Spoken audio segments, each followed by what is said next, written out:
මේ වතුරනේ බහින්නේ. දැන් මේක අයින් කරනකම් අපිට අතන අඩු වෙන්නේ නැහැ වතුර. හෝල් පනේ का भाई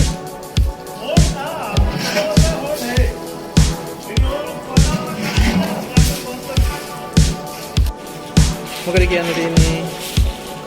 ප්‍රතිවෙනික කොබ අදම් සපනේ කතාරේ අපිට ගම් වතුර ගෙල්ලා මේ මෙන්න මේ වතුර ටික බහිනකම් අපි දෙන්නට මේ රූම් එකට ගලන වතුර පාර අඩු වෙන්නේ නැහැ.